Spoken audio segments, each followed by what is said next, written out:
बंटी चूहा बहुत होशियार था। वह एक जंगल में रहता था। उसने अपना एक छोटा सा घर बना रखा था। जंगल के पास एक घर था। उसमें एक छोटा सा बच्चा रहता था।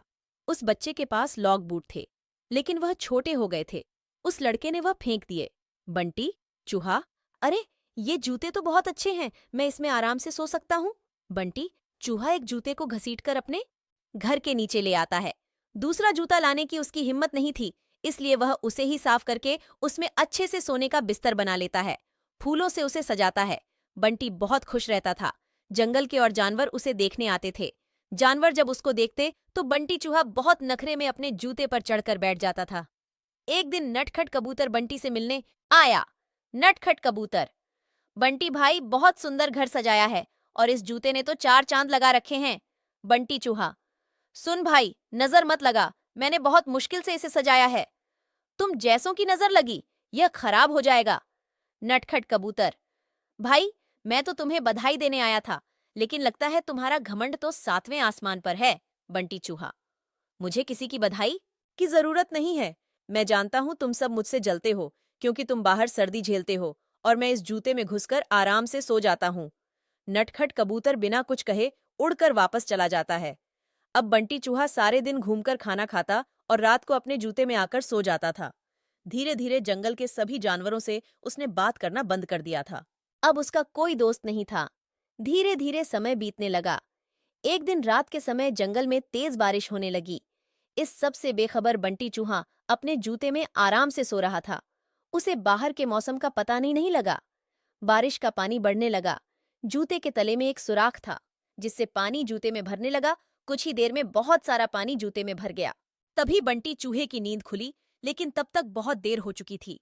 पानी बढ़ता ही जा रहा था। उसे लगा कि वह अब मर जाएगा। बंटी चूहा जोर जोर से चिल्लाने लगा, लेकिन बारिश की आवाज में किसी ने उसकी आवाज नहीं सुनी। बंटी चूहे को अपनी मौत साफ नजर आ रही थी।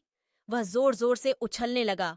उछलते उछलते वह जूते से बाहर निकलना चाह रहा था, लेकिन जूता जूता इतना लंबा था कि वह बाहर निकल ही नहीं पा रहा था।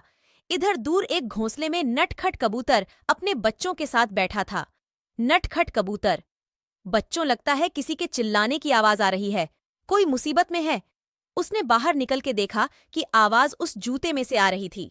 वह तुरंत समझ गया कि बंटी चूहा जूते में फंस गया है। नटखट कबूतर बिना किसी तरह उड़कर वहां पहुंच गया। वह जूते के ऊपर बैठ गया। उसने देखा बंटी चूहा डूब रहा है। बंटी चूहा, कबूतर भाई मुझे बचा लो, नहीं तो मैं मर जाऊंगा। नटखट कबूतर, क्यों, तुम्हें तो इस जूते के सिवा किसी की जरूरत नहीं थी।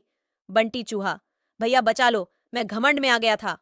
ये सुनकर नटखट कबूतर उसे अपनी चोंच से पकड़कर खींचने लगा, लेकिन बंटी चूहे का वजन ज्यादा था। नटखट कबूतर उसका वजन उठा नहीं पा रहा था। नटखट कबूतर, भाई रुको, मैं अभी बाकी जानवरों को बुलाकर लाता हूँ।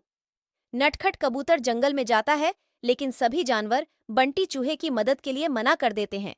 तभी रास्ते में उसे कालू कौवा मिलता है। वह उसके साथ आ जाता है। दोनों मिलकर बंटी चूहे की एक एक टांग चोंच में दबा उड़ जाते हैं और उसे ऊपर बने घर में रख देते हैं। बंटी चूहा अपने किए पर बहुत पछताता है। अगले दिन वह जूते को खींचकर उल्टा कर देता है। उससे उसका पानी निकल जाता है।